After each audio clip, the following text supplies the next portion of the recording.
1971, México. Un hombre entra a una agencia Ford. Quiere algo barato, discreto, confiable.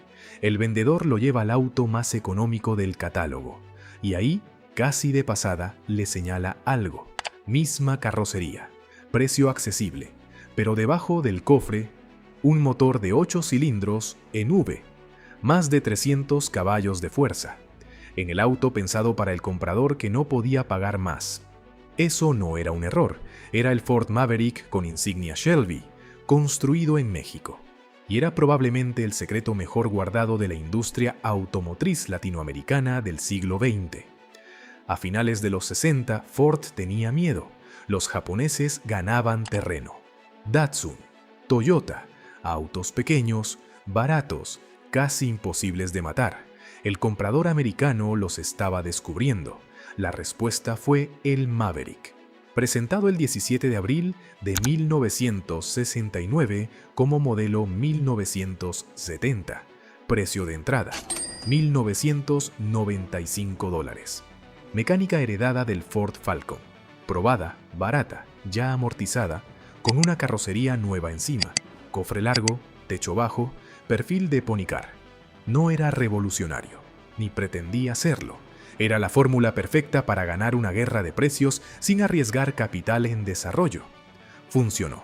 Casi 579,000 unidades en el primer año. El nombre tampoco era casualidad. Maverick, el que no sigue al rebaño. Ford quería que el comprador sintiera que elegía carácter, no presupuesto, aunque por dentro los huesos fueran los mismos del modesto Falcon de los años 60. Ford operaba en México desde 1925, la primera armadora extranjera en establecerse formalmente en el país. Cuando el Maverick llegó a inicios de los 70, ya tenía décadas de presencia y agencias de norte a sur. Sus rivales locales, el Volkswagen Sedán, el Datsun Bluebird 510, el Honda Civic, el Toyota Corolla. El Maverick era casi siempre más caro, pero ofrecía más espacio, mayor comodidad en carretera y el peso simbólico de un nombre americano. El comprador típico no buscaba impresionar, era el profesionista que viajaba entre ciudades, el dueño de negocio, la familia que ya había tenido un Falcon, un auto pensado para pasar desapercibido. Y precisamente por eso, lo que pasó después resulta tan extraordinario. Shelby entra en escena. El empresario mexicano Eduardo Velázquez conoció a Carroll Shelby, el mismo detrás de los Mustang Shelby que ya eran leyenda, y nació Shelby de México. Primero conseguían piezas de preparación para Mustangs, después expandieron su trabajo a otros modelos Ford, y cuando llegaron al Maverick hicieron algo que nadie esperaba. Tomaron el auto más discreto del catálogo y lo transformaron por completo. Motor 8 cilindros en V. Emblemas Shelby. Rines especiales. Piezas de aluminio. Alerón delantero y trasero. Toma de aire en el cofre inspirada en el Boss 429. El mismo lenguaje visual de los autos de competencia. Resultado, más de 300 caballos de fuerza. Unas 300 unidades construidas, todas vendidas en agencias Ford en México, sin talleres externos, sin trámites raros. El cazador de importados baratos se convirtió, en manos de un preparador mexicano, en una máquina que ningún japonés económico podía siquiera soñar con alcanzar. Primera gran contradicción de esta historia, pero no la única. Ford operaba en México desde 1925, la primera armadora extranjera en establecerse formalmente en el país. Cuando el Maverick llegó a inicios de los 70, ya tenía décadas de presencia y agencias de norte a sur. Sus rivales locales, el Volkswagen Sedán, el Datsun Bluebird 510, el Honda Civic, el Toyota Corolla. El Maverick era casi siempre más caro, pero ofrecía más espacio, mayor comodidad en carretera y el peso simbólico de un nombre americano. El comprador típico no buscaba impresionar. Era el profesionista que viajaba entre ciudades, el dueño de negocio, la familia que ya había tenido un Falcon. Un auto pensado para pasar desapercibido.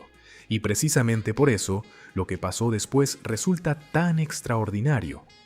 El empresario mexicano Eduardo Velázquez conoció a Carroll Shelby, el mismo detrás de los Mustang Shelby que ya eran leyenda, y nació Shelby de México. Primero conseguían piezas de preparación para Mustangs, después expandieron su trabajo a otros modelos Ford, y cuando llegaron al Maverick hicieron algo que nadie esperaba. Tomaron el auto más discreto del catálogo y lo transformaron por completo. Motor 8 cilindros en B, emblemas Shelby, rines especiales, piezas de aluminio, alerón delantero y trasero, toma de aire en el cofre inspirada en el Boss 429.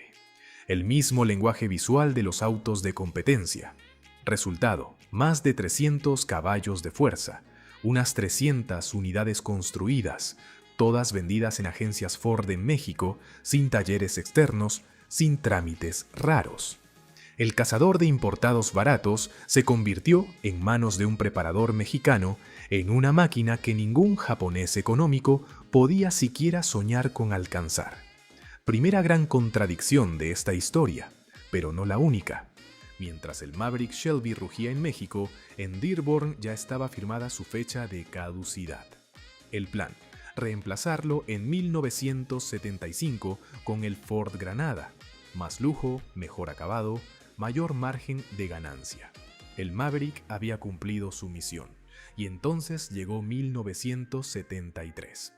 La crisis petrolera, un embargo político que disparó el precio de la gasolina de la noche a la mañana, convirtió a los autos grandes y sedientos en una carga económica. Y el Maverick, la opción modesta de siempre, se encontró de pronto siendo la respuesta exacta a la pregunta que todo el mercado se hacía.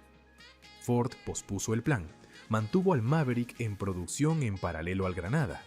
Dos autos, mismo chasis heredado del Falcon, uno económico y uno aspiracional. El auto que iban a matar se volvió indispensable. Pero la ironía no termina ahí. La misma lógica que lo salvó terminó por condenarlo. Porque cuando Ford desarrolló su respuesta definitiva a la era de la eficiencia, no fue una versión mejorada del Maverick. Fue una plataforma nueva desde cero. La llamaron Fox. Más ligera, más moderna, más eficiente. Llegó como Ford Fairmont, modelo 1978. El Maverick no murió por perder. Murió porque su reemplazo hacía exactamente lo mismo, solo que mejor. En perspectiva, fue un eslabón más en una cadena que Ford repitió con disciplina casi mecánica. El Falcon le dio los huesos al Maverick. El Maverick le pasó ingeniería al Granada. El Granada cedió el paso a la plataforma Fox. Cada auto, el antagonista silencioso del anterior. En México el final llegó sin anuncio, sin edición especial de despedida. El Maverick simplemente fue desapareciendo de las listas de precios. Y las 300 unidades Shelby se convirtieron poco a poco en leyenda. Hoy encontrar uno es un acto de arqueología automotriz. No hay registro central. No hay club oficial con base de datos completa. Solo fotografías sueltas, anuncios clasificados y la memoria de quienes los vieron pasar, sabiendo que estaban viendo algo que el vecino con el Maverick idéntico por fuera jamás iba a tener bajo el cofre. Un auto diseñado para ser invisible, para ser la opción sin pretensiones. Y terminó siendo, en México, una de las versiones más extremas y menos documentadas de toda su historia mundial. No lo mató un villano, lo alcanzó el tiempo, como a todos. Pero hubo 300 compradores que entraron a una agencia buscando lo ordinario y salieron con algo que el catálogo oficial no debería haber podido ofrecer. ¿Sabías que este auto existió? ¿O es la primera vez que escuchas esta historia? Cuéntame en los comentarios.